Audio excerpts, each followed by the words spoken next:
بسم الله الرحمن الرحيم. الحمد لله حمدا كثيرا طيبا مباركا فيه كما يحب ربنا ويرضاه، وأشهد أن لا إله إلا الله وحده لا شريك له، وأشهد أن محمدا عبده ورسوله، وصلى الله عليه وعلى آله وأصحابه وسلم تسليما كثيرا. Amma ba'd. Berkata Syekhul Islam Al-Mujaddid Muhammad ibn Abdul Wahhab rahimahullahu ta'ala,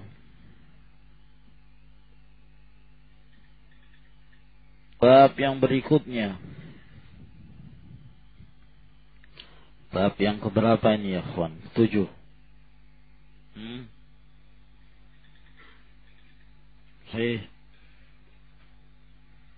Bab yang ke-7. Setelah beliau menjelaskan makna dari tauhid dan makna la ilaha illallah, maka beliau mulai memberikan contoh satu demi satu yang menjadi lawan dari tauhid dan lawan dari la ilaha illallah itu. Babun minasyirki libsul hilqah wal khayti wa nahwihima. Bab termasuk dari kesyirikan.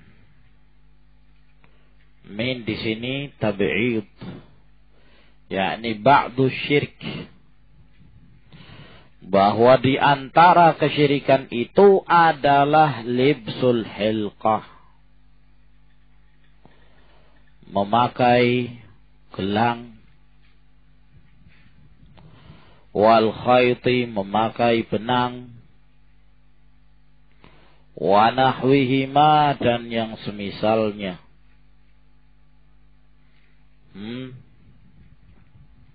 Ataukah kerang, atau kalung,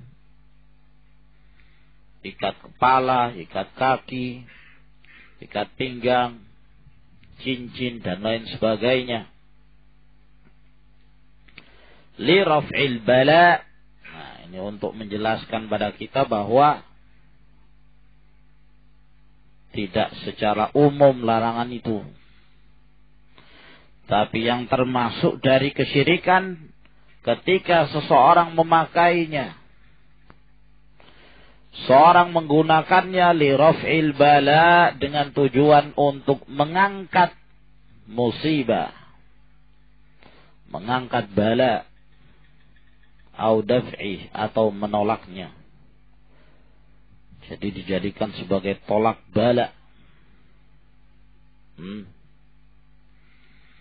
Secara umum, apa saja yang mereka pakai, jimat-jimat, atau juga disebut rajah, atau diistilahkan dengan mujarrobat,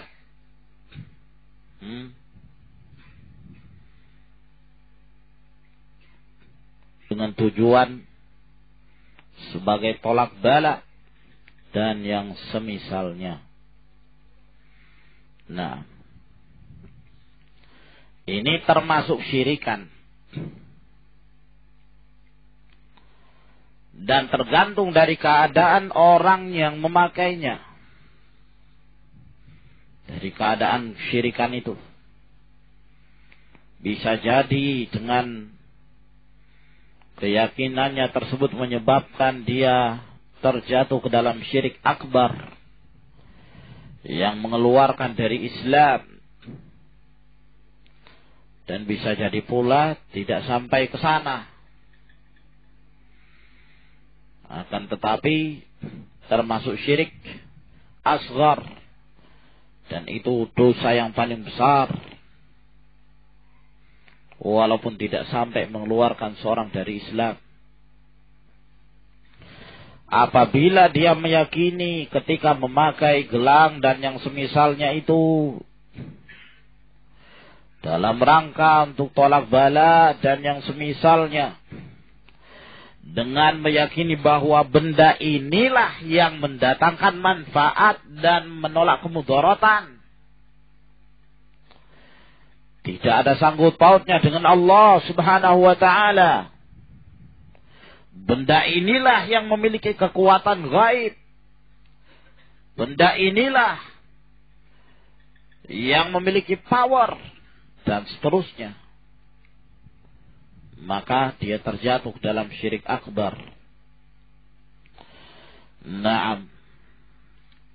Meyakini di alam ini, di kaun ini ada tasarruf yang lain selain dari Allah Subhanahu wa ta'ala dalam hal mendatangkan manfaat dan menolak kemudaratan. Akan tetapi kalau dia memakainya hanya dengan keyakinan bahwa benda-benda tersebut sebagai sebab, ya, sehingga Allah Subhanahu wa ta'ala mendatangkan manfaat atau menolak kemudaratan, maka dia terjatuh dalam syirik asghar, dan itu wasilah kepada syirik akbar. Nah, dan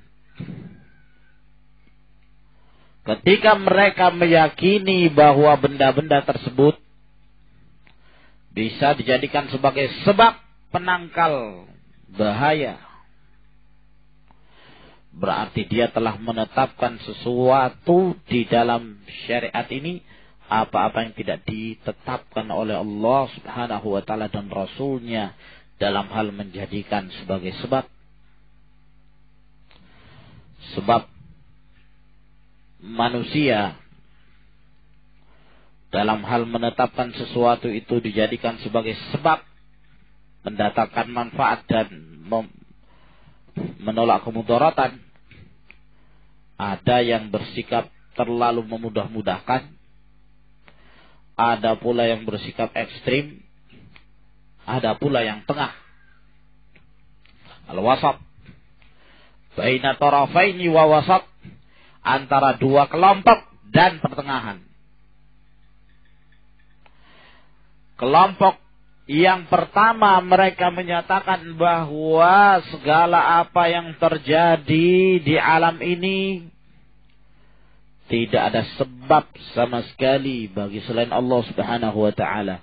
Tidak ada sebab yang syar'i, bahkan tidak ada sebab yang qadari. Tidak ada yang namanya sebab. Semuanya telah terjadi berdasarkan kehendak Allah Subhanahu wa ta'ala.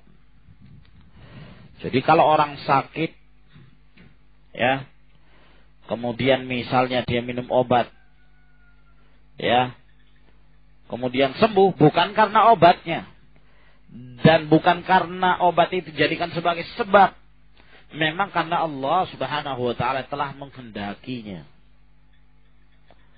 Ya.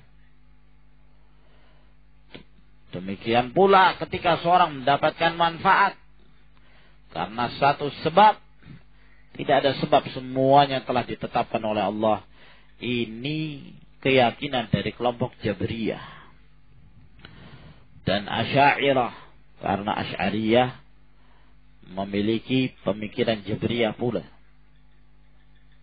Ya, yang pernah kita bahas dahulu bahwa kelompok ini, ya, terlalu ekstrim di dalam menetapkan takdir Allah Subhanahu wa ta'ala, sehingga tidak ada masyiah, tidak ada kehendak bagi makhluk. Keadaan manusia ini tidak boleh memilih. Tidak ada pilihan bagi mereka, seperti mayit di hadapan tukang mandinya. Dibolak-balik, diangkat, diletakkan, dia ikut saja. Nah, Dan tentunya ini batil. Nah, kelompok yang kedua yang juga tersesat dari jalan Allah Subhanahu wa taala, mereka yang terlalu memudah-mudahkan sebab. Ya. Terlalu memudah-mudahkan adanya sebab. Ya, dan ini kebanyakan diyakini oleh kaum sufiyah, ahlul khurafah. Nah, sebab yang tidak disebutkan oleh Allah Subhanahu wa taala dan Rasulnya ditetapkan oleh mereka sebagai sebab. Nah, yang memiliki pengaruh. Ya. Nah, bermacam-macam cara mereka dalam menetapkan sebab itu. Yang dengan memperluas asbab inilah yang menyebabkan mereka terjerumus ke dalam bid'ah, terjerumus ke dalam syirik. Sampai yang tidak disyariatkan pun ditetapkan oleh mereka. Naam. Seorang terkena penyakit kanker, gimana cara menyembuhkannya? Cukup datang ke pohon pisang, kemudian berdiri di depan pohon pisang, lalu setelah itu mengelilingi pohon pisang 3 kali, lalu mengucapkan sholawat 3 kali. Insya Allah katanya sembuh. Nah, gitu. Wah, model apa ini? Hubungannya apa antara keliling sama penyakit kanker ya? Hah? Hubungannya apa? Nah, seorang terkena penyakit asma misalnya. Ya. Oh, gampang. Kamu datang ke kakek yang terkenal itu, ada di daerah fulan. Ya. Kamu tinggal mengeluhkan penyakit apa yang ada pada kamu. Ya. Dia tinggal mencabut 1 helai jenggotnya, pulang kamu sembuh. Naam.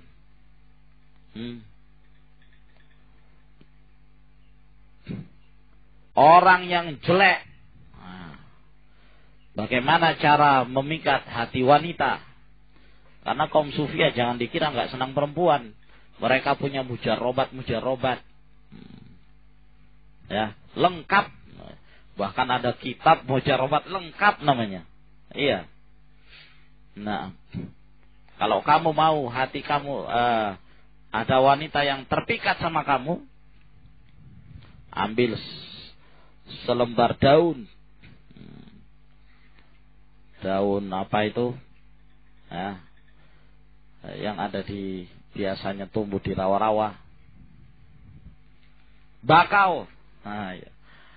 Ambil daun bakau, kemudian kamu tulis Bismillahirrahmanirrahim, tapi dipisah-pisah. Ba, sin, mim, lam, alif, lam, ra, ha, terus gitu. Ya. Kemudian kamu rendam ke dalam air, ya. Beberapa lama setelah itu kamu minum. Nah, katanya wanita yang mana saja yang kamu inginkan niscaya akan ikut di belakangmu. Nah, katanya begitu. Ya. Sebab apa? Antara minum air itu sama terpikat ke wanita. Nah. Ya. Nah. Kalau mungkin ya kamu ya beli duren misalnya, ya kan. Kemudian kamu ngajak wanita, ya tentunya ikut mungkin. Nah, ya ini ada sebab yang zahir. Oh, mereka perluas betul masalah ini. Nah, Gimana cara menolak pencuri dari rumah? Ada juga. Macam-macam sebab-sebab yang mereka berbuat. Ya. Cukup ditaburkan garam di sekitar rumah. Pencurinya apa takut sama garam apa?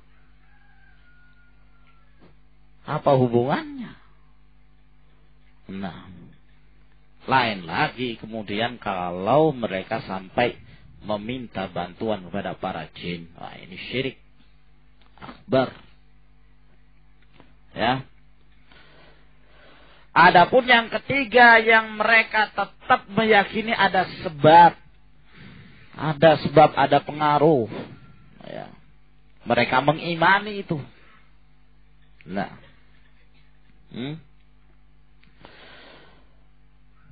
Akan tetapi mereka tidak menetapkan sebab-sebab tersebut kecuali apa yang telah ditetapkan oleh Allah Subhanahu wa taala dan Rasulnya sallallahu alaihi wasallam. Adapun yang tidak ditetapkan maka mereka tidak menetapkannya. Ya. Cara penetapan sebab itu dari dua arah, terkadang dari sisi syariat atau dari sisi takdir. Ya. Dari sisi syariat, kalau disebutkan oleh Allah Subhanahu wa taala atau Rasulnya sallallahu alaihi wasallam, ya, bahwa yang demikian itu adalah obat atau mendatangkan pengaruh. Misalnya. Nah, seperti ketika Allah Subhanahu wa taala menyebutkan tentang madu, ya, lebah. Allah Subhanahu wa taala mengatakan fihi syifaa'un linnas. Terdapat padanya obat bagi manusia. Nah, kita menetapkan itu. Ya. Ataukah Al-Quranul Karim yang Allah Subhanahu wa taala sifatkan sebagai syifa. Wa nunazzilu minal Qur'ani ma huwa syifaa'un wa rahmatun lil mu'minin. Kami menurunkan dari Al-Quran itu ada yang syifa, obat, penyembuh, dan rahmat bagi kaum mukminin. Dan Rasulullah sallallahu alaihi wasallam menetapkan itu. Ruqyah syar'iyyah. La ba'sa bir-ruqa ma lam takun syirkan.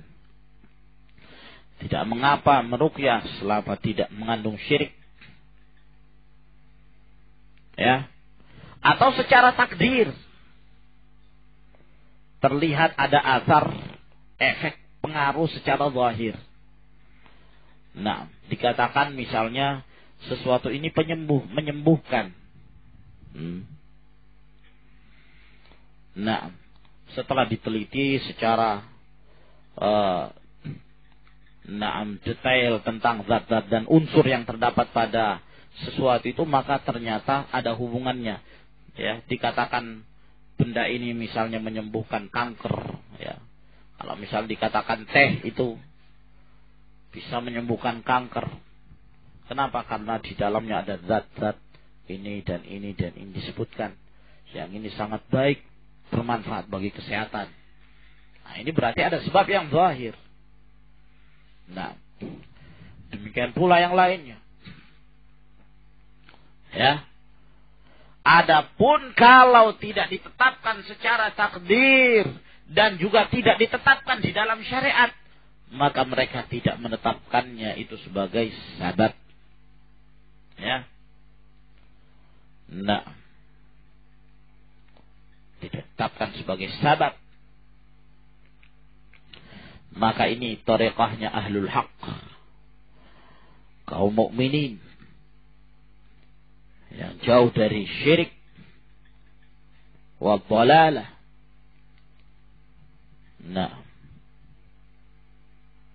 ya. Nah, kelompok sufiyah inilah yang kemudian memperbesar asbab tersebut memperluas apa yang tidak ditetapkan dalam syariat mereka tetapkan. Ya, terkadang hanya sekedar perasaan. Ya. Diistilahkan apa istilahnya kawan, sugesti, ya kan. Ada istilahnya sugesti. Kalau kamu ingin melakukan ini maka bisa mendatangkan kesembuhan. Karena saking percayanya dia dengan perkataan itu, mungkin ada efek akhirnya. Nah, ya. Kenapa kamu sakit kanker dia? Obatnya apa? Pakai gelang ini. Ini saya berikan padamu gelang. Ya. Ini kalau kamu pakai, percaya insya Allah tidak lama lagi kamu akan sembuh. Nah, dia percaya betul dengan itu. Ya. Dia merasakan ada perubahan pada dirinya. Betul ya, terjadi perubahan. Ya. Padahal sebenarnya bukan karena pengaruh dari gelang itu.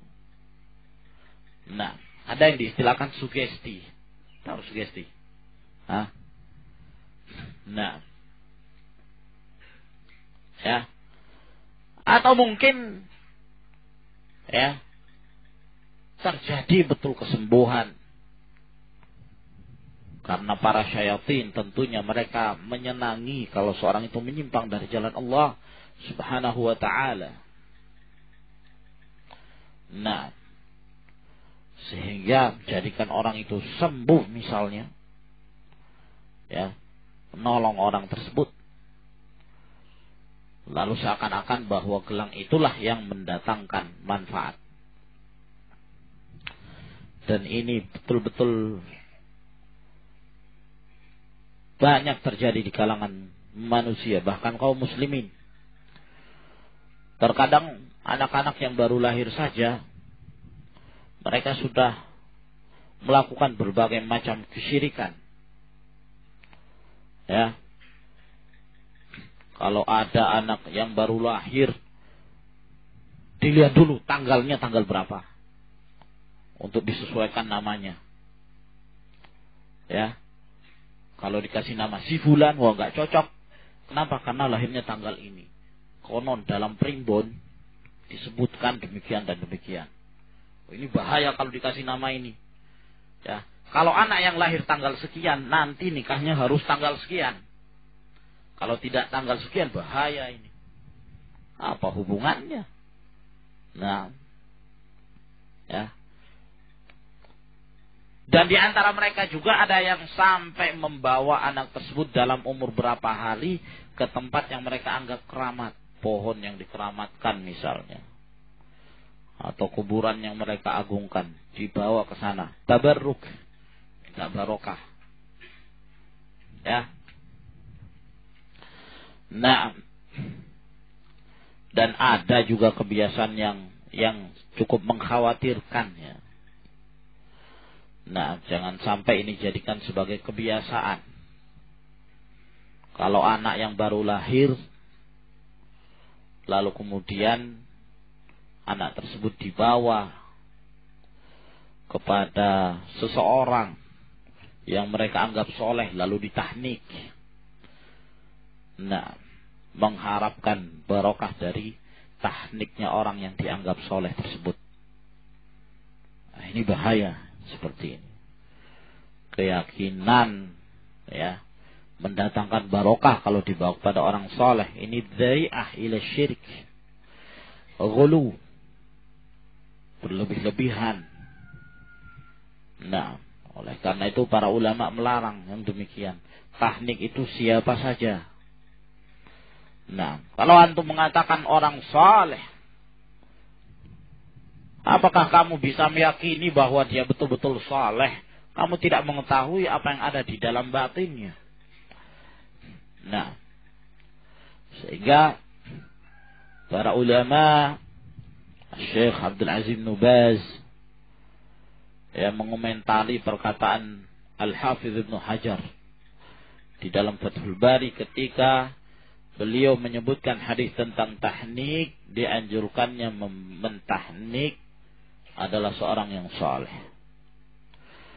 Demikian pula Al-Imam An-Nawawi rahimahullah banyak sekali menyebutkan di dalam Syarah Muslim, dalam kitab yang lainnya. Itu selalu beliau ulang-ulang tentang anjuran ya, yang mentahnik itu seorang yang saleh, dan itu dibantah oleh para ulama. Syekh Shalih Al-Fauzan membantah dan menyebutkan beberapa hal dari beberapa sisi. Bantahan tersebut diantaranya itu wasilah pada syirik, tabarruk bis-shalihin. Nah, dan ini tidak diperbolehkan. Ya, yang sunnah adalah tahnik saja. Nah, adapun di zaman Rasulullah sallallahu alaihi wasallam, mereka ketika ada anak yang lahir mereka mendatangi Nabi sallallahu alaihi wasallam. Rasulullah sallallahu alaihi wasallam jelas boleh seorang bertabarruk kepada Rasulullah tatkala beliau masih hidup. Oleh karena itu para sahabat bertabarruk kepada Rasulullah sallallahu alaihi wasallam, dan tidak bisa dikiaskan pada orang-orang setelah Nabi sallallahu alaihi wasallam. Nah, siapapun dia. Dan juga terkadang kalau anak-anak kecil tersebut baru lahir, itu sudah dibuatkan jimat khusus dari benang, ya, diikatkan di perutnya. Ada nggak yang pernah? Di Jawa ada nggak itu? Kalau Sulawesi banyak betul itu. Nah, ya, diikat di perutnya. Terus ada bunder, ada kotak begini, kain, isinya nggak tahu apa isinya, jangan-jangan pasir, nggak tahu isinya apa itu. Nah, kadang dipakai anak itu sampai dewasa. Nah, macam-macam, bahwa ini akan mencegah dia dari ain, dia akan terlindung dari syaitan, dari macam-macam. Nah, ini semua ikhwan wasail syirkiyah. Wa qauluhu ta'ala, firman Allah subhanahu wa ta'ala, Qul afara'aytum ma tad'una min dunillahi. Katakanlah, apa yang kalian lakukan, apa yang kalian anggap, yang kalian seru dari selain Allah subhanahu wa ta'ala, kalian berdoa kepadanya. In aradani Allahu bidurrin hal hunna kashifatu durri. Di saat Allah subhanahu wa ta'ala menghendaki bagiku kemudaratan, apakah mereka mampu untuk menyingkap kemudaratan itu? Menghilangkan kemudaratan itu? Apakah mereka mampu? Yang kalian seru dari selain Allah itu? Ya, ini pendalilan terhadap mereka yang mana mereka itu meyakini adanya tauhidul rububiyah, bahwa pada hakikatnya manfaat itu adalah milik Allah dan mendatangkan kemudaratan itu adalah milik Allah subhanahu wa ta'ala. Maka dibawa keyakinan rububiyah mereka ini untuk meyakini tauhidul uluhiyah. Ya. Apa yang kalian seru dari selain Allah itu? Apa yang kalian ibadahi dari selain Allah? Jika Allah subhanahu wa ta'ala menghendaki bagiku kemudaratan, apakah mereka itu mampu untuk menyingkap kemudaratan itu, menghilangkan kemudaratan? Au aradani birahmatin hal hunna mumsikatu rahmati. Ataukah ketika Allah menghendaki kepadaku rahmah, Allah memberikan padaku anugerah, rahmat, apakah mereka yang kalian sembah selain dari Allah itu bisa menahan rahmat itu, mencegahnya, sehingga tidak mengenainya? Ya, istifham ingkari. Pertanyaan, jawabannya tentunya telah diketahui. Tidak mungkin. Tidak mungkin. Dan anehnya mereka meyakini itu. Tapi kok kenapa mereka tetap saja beribadah kepada selain Allah subhanahu wa ta'ala? Qul hasbiyallahu alaihi yatawakkalul mutawakkilun. Katakanlah, cukuplah Allah subhanahu wa ta'ala bagiku. Dan hanya kepadanya lah bertawakal orang-orang yang bertawakal. Nah, ya, sesungguhnya mereka itu meyakini ini semua. Manfaat dan mudarat itu milik Allah subhanahu wa ta'ala. Dan sesungguhnya mereka itu hanya berdoa, beribadah kepada selain Allah, hanya mereka jadikan sebagai perantara, syufaat, orang-orang dahulu. Ya. Kalau sekarang mungkin tidak. Ada yang betul-betul beribadah kepada selain Allah subhanahu wa ta'ala dan tidak mereka jadikan sebagai perantara. Kesyirikan mereka lebih dahsyat pada zaman sekarang ini. Nah, ada yang sampai meyakini manfaat dan mudarat itu betul-betul datang dari selain Allah subhanahu wa ta'ala. Betul-betul datang dari benda tersebut. Nah, berkata pensyarah Kitab Tauhid ini, ketika beliau menyebutkan ayat tersebut, kata beliau, fahadhil ayatu wa amthaluha. Ayat ini dan semisalnya tubtilu ta'alluqal qalbi bi ghairillahi, membatalkan ketergantungan hati kepada selain Allah. Fi jalbi naf'in aw daf'i dhurr, dalam hal mendatangkan manfaat atau menolak kemudaratan. Wa anna dzalika syirkun billahi, dan yang demikian itu adalah syirik kepada Allah.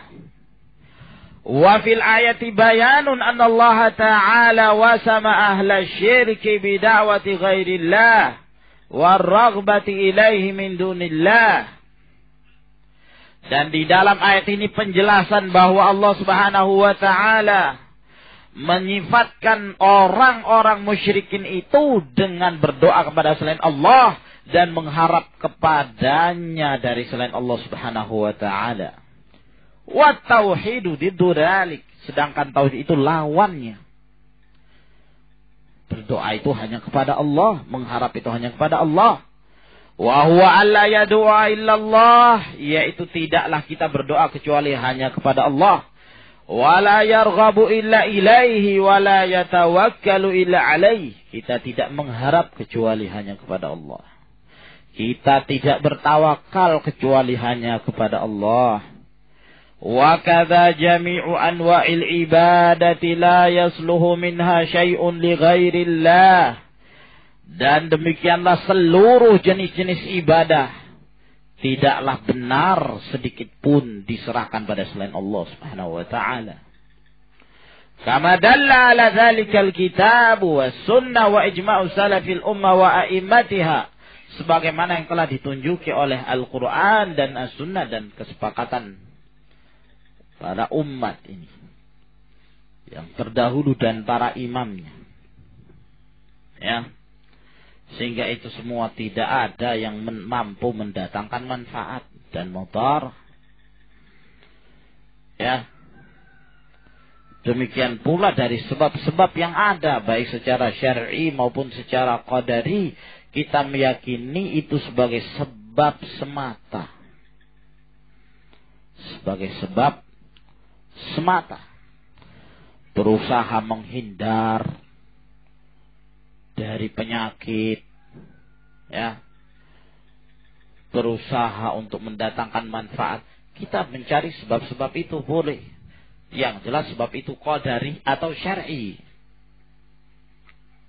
Nah, kata Rasulullah sallallahu alaihi wasallam, firra minal majzumi firaraka minal asad. Hendaklah kamu lari dari orang yang berpenyakit lepra seperti lari kamu dari singa. yakni jangan mendekati orang yang memiliki penyakit lepra. Nah, Rasulullah SAW perintah kita menjauh. itu berarti kita dianjurkan untuk mencari sebab. Ya kan? Mencari sebab keselamatan dari penyakit. Dari penyakit-penyakit menular. Tapi ada hadis yang lain yang datang dari Rasulullah sallallahu alaihi wasallam di mana Rasulullah SAW menyatakan la adwa wala tiyarah. Tidak ada yang namanya penyakit menular. Ya. Penyakit menular tidak ada. Nah, ini iskal. Di satu sisi Rasulullah sallallahu alaihi wasallam memerintahkan kita untuk menjauh dari orang yang berpenyakit lepra. Di sisi yang lain,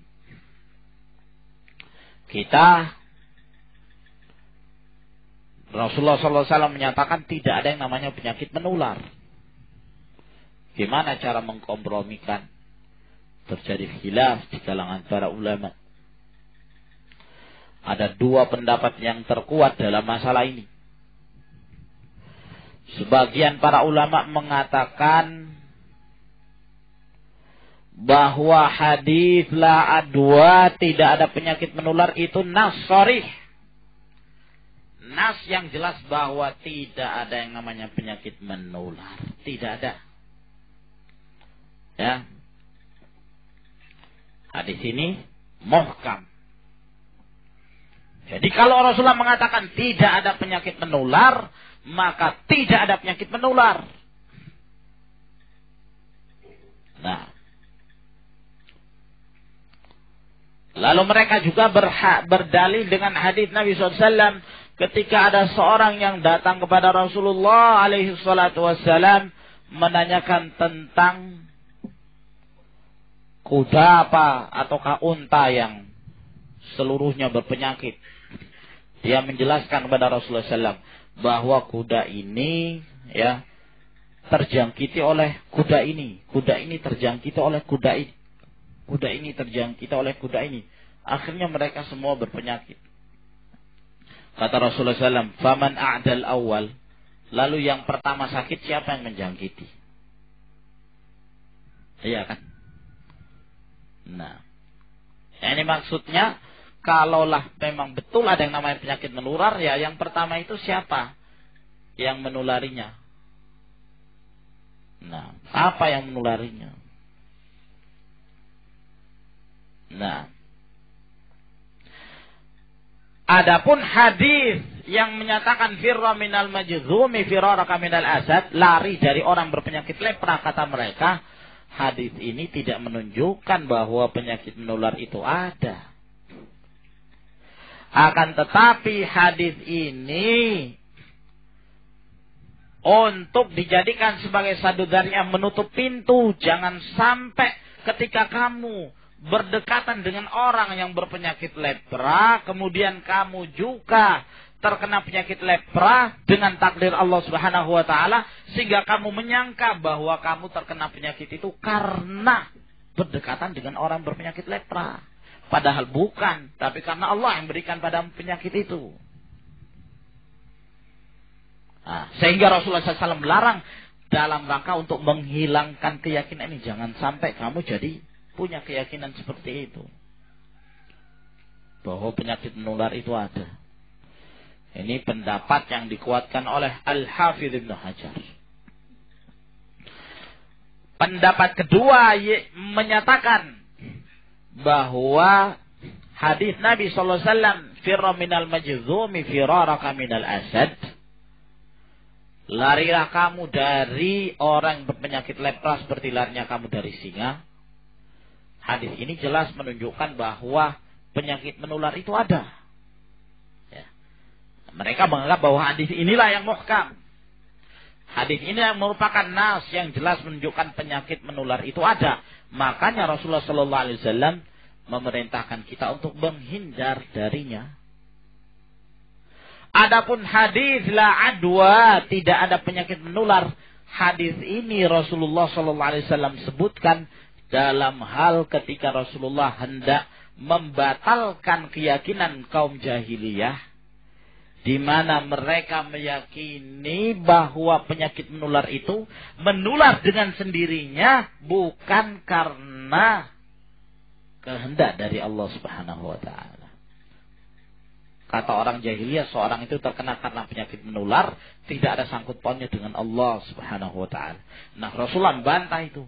La adwa, tidak ada penyakit menular. Maksudnya, tidak ada penyakit menular yang penyakit tersebut menular dengan sendirinya.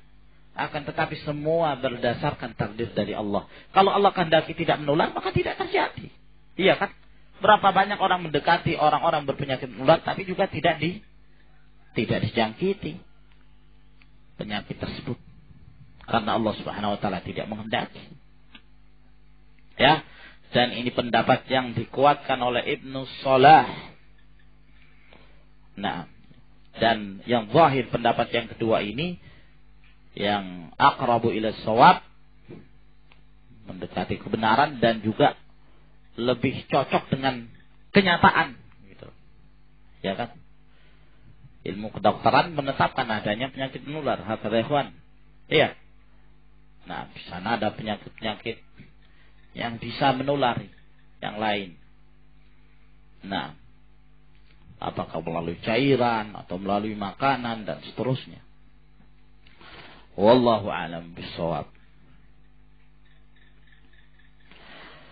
An Imran ibn Husain, dari Imran bin Husain radhiyallahu anhu, anna Nabi sallallahu alaihi wasallam, bahwa Nabi sallallahu alaihi wasallam ra'a rajulan, melihat seorang laki-laki, fi yadihi halqatun, di tangannya ada gelang, min sufr, dari tembaga. Ya. Ada gelang dari tembaga. Faqala, lalu kemudian Rasulullah sallallahu alaihi wasallam bertanya, "Ma hadza?" Ya. Ada apa ini? Nah, lihat. Jadi kalau ada seorang yang melakukan suatu perbuatan yang di luar dari kebiasaan, ya ditanya dulu. Ya. Yang ada ihtimalnya, ya, ada kemungkinan ini benar atau tidak, ya ditanya dulu maksudnya apa. Gitu. Nah, jangan langsung divonis. Saya melihat ikhwan itu pakai gelang, bahaya itu. Dia pakai gelang karena apa? Sabar dulu. Mungkin saja dia baru pulang dari rumah pamannya memberikan padanya gelang untuk diberikan kepada keluarganya yang lain kan. Ya daripada disimpan di kantongnya, mending ditaruh di tangan misalnya. Pakai. Jangan langsung divonis, wah ini jangan-jangan dianggap jimat. Dalam hadis ini Rasulullah bertanya dulu, ada apa ini? Untuk apa ini yang kamu pakai? Qala minal wahinah, untuk menolak wahinah. Wahinah itu sejenis penyakit. Wahinah, ya. Para ulama mengatakan semacam urat yang terdapat di bahu, ya, kemudian menjalar ke seluruh tangan. Nah, ada juga yang mengatakan penyakit yang terdapat di lengan, dan ini penyakit khusus laki-laki. Nah, tidak pada wanita. Nah, mungkin berhubungan dengan otot atau apa gitu loh. Ya, penyakit apa sih ini? Salah urat atau ya, semacamnya, jelas terdapat di lengan gitu. Khusus laki-laki. Nah, ya, kata dia, nah, untuk menghindari penyakit ini, minal wahinah, menolak penyakit wahinah itu. Tolak bala. Faqala, kata Rasulullah sallallahu alaihi wasallam, inziha, lepas dengan kuat gelang itu. Fa innaha la taziduka illa wahana. Sesungguhnya apa yang kamu pakai itu tidaklah menambah bagi kamu kecuali bertambah lemah. akan semakin memudaratkan kamu, tidak mendatangkan manfaat sama sekali. Fa innaka law mitta wa hiya 'alaika ma aflahta abadan. Dan sesungguhnya kamu kalau mati dalam keadaan punya keyakinan demikian, kamu tidak akan beruntung selama-lamanya. Karena itu syirik. Dan orang yang syirik la yuflihun, tidak akan mendatangkan keberuntungan selama-lamanya. Rawahu Ahmad bi sanadin la ba'sa bihi, diriwayatkan oleh Imam Ahmad dengan sanad tidak mengapa kalau dikatakan la ba'sa bihi, yakni setingkat hadis hasan gitu. Ya, namun pentahqiq kitab ini mengisyaratkan bahwa sanad hadis ini terdapat padanya kelemahan. Namun beliau tidak menyebutkan siapa yang melemahkan gitu. Adakah dari para ulama yang melemahkan? Nah, perlu kita mengecek bagaimana komentar Syekh Al-Albani rahimahullah tentang hadis ini. Walahu an Uqbah bin Amir marfu'an, dan juga diriwayatkan oleh Imam Ahmad dari hadis Uqbah bin Amir secara marfu', bahwa Rasulullah sallallahu alaihi wasallam menyatakan, man ta'allaqa tamimatan fala atamma Allahu lah. Barang siapa yang menggantung jimat, maka Allah Subhanahu wa taala tidak akan menyempurnakannya. La atamallahu la itu doa kejelekan atas seseorang. Ya.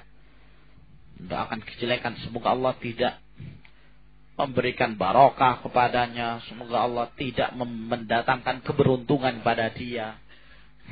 Semoga dia selalu dalam keadaan merugi dan merugi.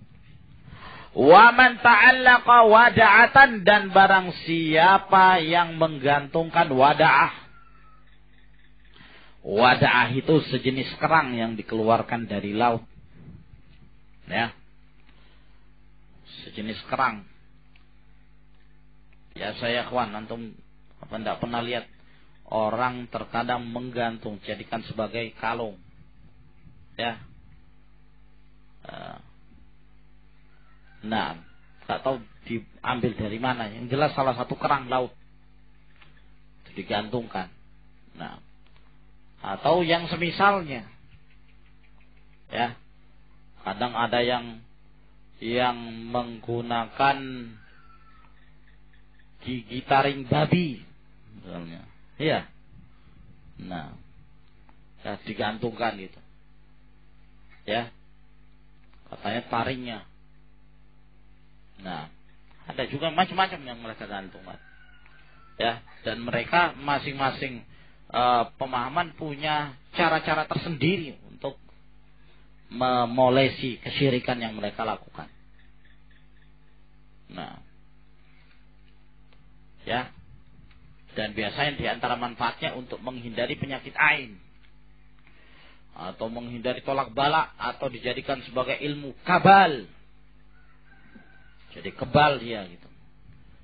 Kalau ada orang yang hendak memudaratkan dia dan ingin mencarinya dan ingin bunuhnya, tiba-tiba dia tidak terlihat, padahal dia ada di situ, duduk di situ. Nah, ya. Atau ketika ada orang yang hendak mendatangi dia, ingin memukul dia, orang itu baru saja jarak semeter sudah terpelanting, terlempar jauh. Nah, ya. Dan terkadang ya ikhwan, yang namanya para syayatin, ya, mentalbis umat ini. Bahkan dengan menggunakan ayat-ayat Al-Quranul Karim, menggunakan cara-cara mereka syirik. Ada yang diistilahkan ayat 5, ada yang diistilahkan ayat 7, ada ayat 15. Ya. Dan itu tergantung dari kamu sampai tingkat mana itu. Nah, ya itu banyak ya. Orang melakukan. Ya. Bahkan terkadang karena mujarabnya ilmu ini, bahkan sampai Cina pun yang beragama Konghucu baca ayat 5. Baca ayat 5. Istihza ini kan. Nah, ya, di antara mereka juga kalau ada yang ingin mendatangkan ilmu tersebut, ya dengan berbagai macam cara. Nah, ya, pernah mendapatkan cerita, ya, dia menceritakan betul kejadian betul ini untuk mendatangkan ilmu sakti mandraguna. Nah, gitu. Nah, maka dia harus berpuasa selama 30 hari hanya meminum air putih saja, air bening selama 30 hari. Setelah itu selesai, dia harus berkeliling di malam hari, dimulai dari jam 1, nggak tahu berapa malam, keliling dalam keadaan tidak berpakaian sama sekali. Keliling kampung. Ya, tidak berpakaian. Dan dikerjakan. Nah, setelah itu dapat ilmu tersebut. Nah, itu. Ya, terkadang ada juga yang dimintai persyaratan oleh jinnya.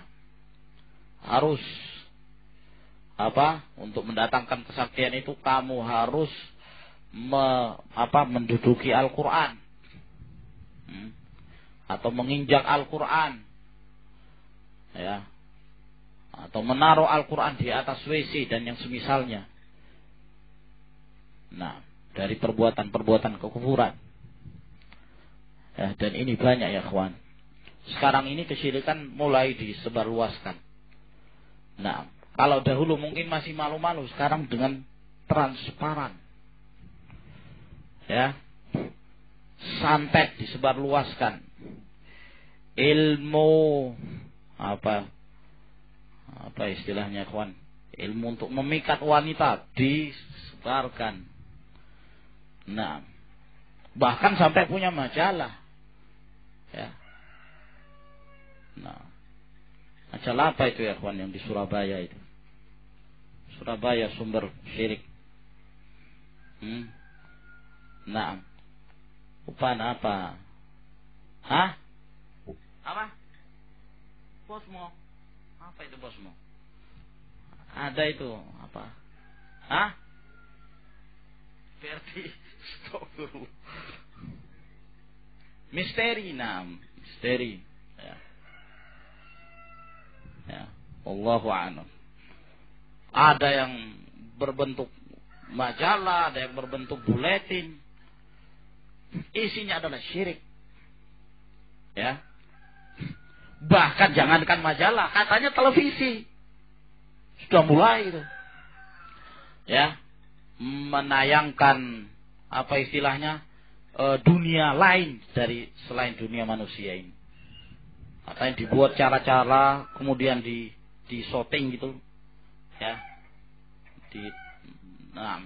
Di tempat yang tersembunyi tapi dilihat oleh orang-orang dari televisi. Nah, lalu terdengar suara ini, ada kejadian demikian, ada kejadian ini, macam-macam. Nah, ini disebarluaskan. Maka ini semua bentuk-bentuk kesyirikan. Sehingga PR-nya ahlu tauhid ini betul-betul banyak sekali. Nah, tugas mereka dalam mengemban amanah dakwah untuk mendakwahi kaum muslimin, dan mereka jahil sesungguhnya, tidak mengerti mana syirik, mana tauhid, mana kufur, mana iman. Wa man ta'allaqa wada'atan fala wada'allahu lah. Barang siapa yang menggantungkan wada'ah itu, maka Allah Subhanahu wa taala tidak akan menjadikan dia tenang dari da'ah, sukun, tidak menjadikannya tenang. Nah, hadis ini dhaif ya. Dilemahkan oleh disebutkan di sini, diisyaratkan oleh Albani lemahnya riwayat tersebut. Wa fi riwayatin, dan di dalam riwayat yang lain bahwa Rasulullah sallallahu alaihi wasallam bersabda, "Man ta'allaqa tamimatan faqad asyrak." barang siapa yang menggantungkan jimat, maka sungguh dia telah berbuat kesyirikan. Adapun riwayat ini sahih, diriwayatkan oleh Imam Ahmad, Al-Hakim, dan disahihkan oleh Al-Albani rahimahullah ta'ala. Wal ibn Abi Hatim an Hudzaifah, dan diriwayatkan oleh Ibnu Abi Hatim dari Hudzaifah, annahu ra'a rajulan fi yadihi khaitun minal humma, bahwasanya beliau melihat ada seseorang di tangannya ada benang, ya, yang dijadikan sebagai penawar humma,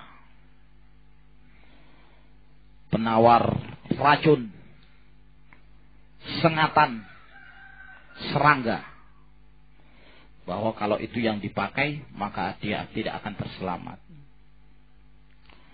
Nah, apa dia akan selamat kalau memakai benang itu? Tidak akan dimudaratkan oleh sengatan ular, kalajengking dan yang semisalnya. Selamat. Faqata'ahu, lalu kemudian beliau memutusnya.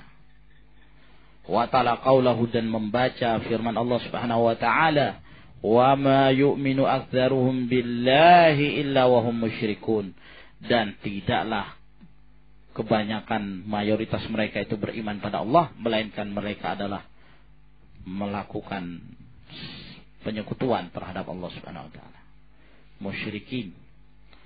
Padahal di sana ada sebab-sebab yang syar'i yang Rasulullah SAW ajarkan pada kita, akan disebutkan nanti dalam kitab Tauhid ini, yaitu hadisnya Khawlah yang diriwayatkan Imam Muslim. Barang siapa yang turun di satu lembah, maka hendaklah dia mengucapkan a'udzu bikalimatillahi tammati min syarri ma khalaq. Aku berlindung dengan kalimat-kalimat Allah dari kejahatan apa yang Allah ciptakan. Siapa yang mengucapkan ini, kata Rasulullah, lam yadurruhu syai'un, dia tidak akan dimudaratkan oleh sesuatu. Ada kisah yang dialami oleh Al-Allama Muhammad Amin Asy-Syanqiti rahimahullah, ya. Nah, beliau ini pengarang kitab Adwaul Bayan. Suatu ketika beliau mengajar, ya, karena beliau orang yang memang tinggalnya di Badawah, di keperkampungan, dan terkadang karena sibuknya beliau menuntut ilmu, jarang betul beliau pulang dan masuk ke dalam kota. Beliau hanya tinggal saya di pedalaman terus. Siapa yang ngomong? Nah, ya, tinggal di pedalaman. Sampai dikisahkan bahwa beliau selalu dikirimi surat oleh keluarganya, disimpan terus, disimpan. Selama beliau menuntut ilmu, beliau tidak ingin disibukkan dengan surat-surat. Nah, baru selesai beliau menuntut ilmu, maka semua suratnya dibuka. Ayahnya meninggal, ibunya meninggal, si fulan meninggal, si fulan meninggal. Nah, karena saking lamanya beliau menuntut ilmu di pedalaman, sampai tidak mengerti adanya uang yang baru disebarkan dari pemerintah, ini uang model baru, itu tidak dikenal sama beliau. Suatu ketika beliau mengajar, nah, ya, dan kebiasaan beliau adalah mengucapkan doa ini, a'udzu bikalimatillahi tammati min syarri ma khalaq. Tatkala beliau mengajar, sedang asyiknya beliau mengajar, tiba-tiba ada yang berjalan gitu di bagian salah satu tubuh beliau. Nah, yang jelas itu semacam serangga dan terasa oleh beliau. Lalu beliau tangkap, dipegang gini terus sambil beliau mengajar. Ya, keinginan beliau selesai mengajar baru beliau lihat apa itu, sambil dipegang terus. Ngajar, selesai mengajar, ketika dibuka kalajengking. Nah, ya, dan alhamdulillah tidak memudaratkan beliau. Ya. Wallahu a'lamu bissawab. Sampai di sini ya akhwan yang kita bacakan dari Kitab Tauhid ini, insyaallah kita lanjutkan di pertemuan yang berikutnya. Subhanakallahumma bihamdik asyhadu an la ilaha illa anta astaghfiruka wa atubu ilaik. Tafaddalu hafizakumullah.